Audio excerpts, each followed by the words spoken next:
রাসলীলা আমি আগে বলেছি শরৎকালে হয়েছিল, শারদ পূর্ণিমাতে। কিন্তু শাস্ত্রকাররা নানান ব্যাখ্যা দিয়ে আজকের দিনটিকে অর্থাৎ কার্তিকী পূর্ণিমাকে রাসলীলা বলে ধরছেন। যদিও রাসলীলা প্রতিদিন সংঘটিত হয় এখনও। বৃন্দাবনের নিধু বনে এই রাসলীলা আজও প্রতিদিন হয়। এই রাসলীলা যখন ভগবান সম্পন্ন করেছিলেন, ভগবানের বয়স ছিল 8 বছর। তো সেই দৃশ্যটিকে আমরা মানুষে সবাই একটু কল্পনা করি। যমুনা নদী বয়ে চলেছে, যমুনার তীরে কদম্ব বনে এই লীলা হয়েছিল। তো কুলু কুলু করে যমুনা নদী বয়ে চলেছে, মৃদুবন্ধ বাতাস বইছে, তার পাশেই কদম্ব বন। মধুযামিনী পূর্ণচন্দ্রের আলোয় প্লাবিত হচ্ছে দিক দিগন্ত, মল্লিকার গন্ধে চারিদিক সমগ্র বনভূমি আমোদিত। ভগবান শ্রীকৃষ্ণ যোগমায়াকে আশ্রয় করে তার মোহন বাঁশিটি হাতে তুলে নিলেন এবং সেই বাঁশিতে তিনি মধুর সুর, মধুর ধ্বনি তুললেন। তার সেই বাঁশির সুরের লহরী সকলকে সম্মোহিত করে তুলল। গোপীরা যে যেমন অবস্থায় ছিল সর্বস্ব ত্যাগ করে কৃষ্ণের কাছে ছুটলেন। কেউ শিশুকে দুধ খাওয়াচ্ছিল, সেই অবস্থায় শিশুকে ফেলে রেখে তারা দৌড়তে শুরু করলো। কেউ স্বামীর সেবা করছিল, স্বামীকে সে অবস্থায় রেখেই তারা ছুটতে শুরু করলো। কেউ এক কানে দুল পড়েছে, আর এক কানে দুল নেই। কেউ ঠোঁটের লিপস্টিক দিয়েছে চোখে, চোখের কাজল দিয়েছে ঠোঁটে।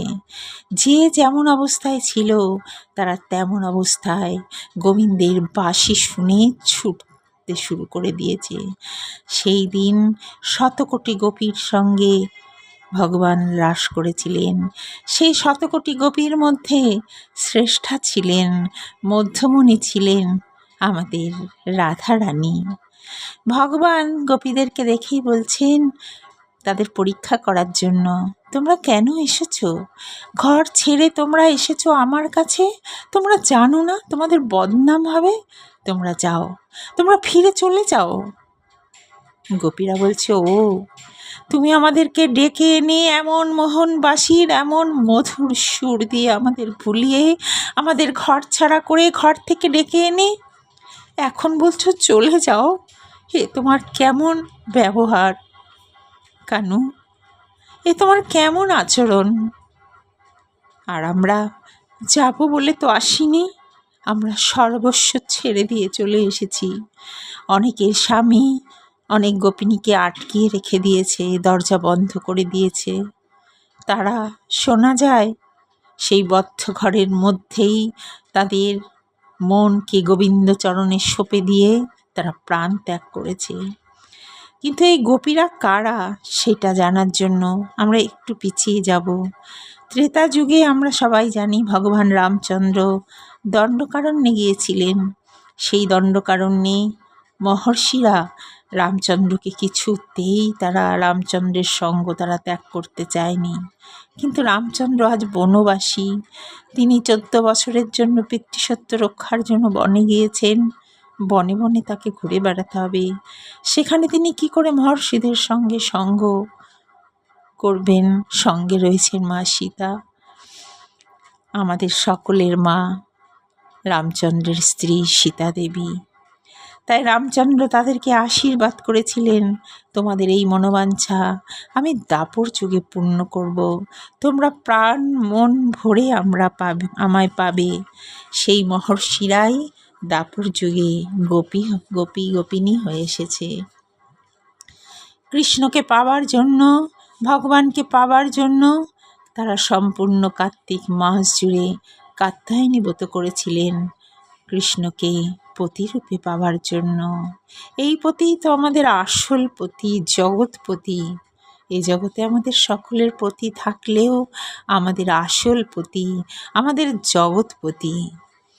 তো গোপিনীদের এই অভিলাষ, এই রাসলীলার দিন সেই মহর্ষিরা যারা গোপী হয়ে এসেছে তাদের সেই অভিলাষ বা এই গোপিনীদের যারা 1 মাস ধরে কাত্যায়নী ব্রত করেছিল, তাদের সেই অভিলাষ এই রাসলীলার দিনে ভগবান পূর্ণ করেছিলেন।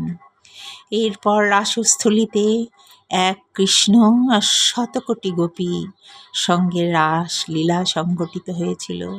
সব গোপিনীরাই দেখছে কৃষ্ণ তার সঙ্গে। তারা সেদিন মন দিয়ে প্রাণ দিয়ে কৃষ্ণ প্রেম সুধা রস পান করেছিল। এই রাসলীলা কাহিনী শুনে পরীক্ষিত মহারাজ সুখদেব গোস্বামীকে প্রশ্ন করলেন, হে গোস্বামীজি, হে প্রভু, শ্রীকৃষ্ণ জগতের ধর্মরক্ষক, জগতের বক্তা, ত্রাতা, মালিক হয়েও তিনি পরস্ত্রীদের সঙ্গে রাসলীলা করেছেন, এটা কি সঙ্গত? এ প্রশ্ন আমাদের ইহজগতের সকলেরই। সুখদেব গোস্বামী সেদিন উত্তর দিয়েছিলেন, অগ্নি যেমন সর্বভূক। তো পরীক্ষিত মহারাজকে সেদিন সুখদেব গোস্বামী এই প্রশ্নের উত্তর দিয়েছিলেন যে অগ্নি যেমন সর্বভূক হয়েও দোষলিপ্ত হয় না, অগ্নির দ্বারা আমরা অনেক কিছু শোধন করি। অগ্নিতে যা দেওয়া যাবে অগ্নি সব কিছুকেই ভক্ষণ করে নেয়, কিন্তু তবু অগ্নির কোনো দোষ লাগে না। ঠিক তেমনি ভগবানেরও কোনো কিছুই দোষণীয় নয়। তাছাড়া সেই সময় ভগবানের বয়স ছিল মাত্র 8 বছর। জাগতিক নারী পুরুষের যে প্রেম প্রণয়, সে সময় তা সম্ভব ছিল না। সবাই সেদিন ভগবানের অংশ হয়ে গিয়েছিল। ভগবান নিজেই তার বিভিন্ন অংশ বিভিন্ন গোপিনীর রূপ ধারণ করে আমাদেরকে আনন্দ প্রদান করেছেন, আমাদের কৃপা প্রদান করেছেন। তাই কৃষ্ণদাস গোস্বামী চৈতন্য চরিতামৃত গ্রন্থে বলছেন, আত্মেন্দ্রিয় প্রীতিবাঞ্ছা তারে বলে কাম, কৃষ্ণেন্দ্রিয় প্রীতিবাঞ্ছাদ হরে প্রেম নাম। তো যে শ্রদ্ধাপূর্বক, প্রেমপূর্বক, ভক্তিপূর্বক এই রাসলীলা পঠন করেন বা শ্রবণ করেন, তিনি সমস্ত কামকে জয় করে প্রেম ভক্তি লাভ করেন। হরে কৃষ্ণ, জয় রাধে।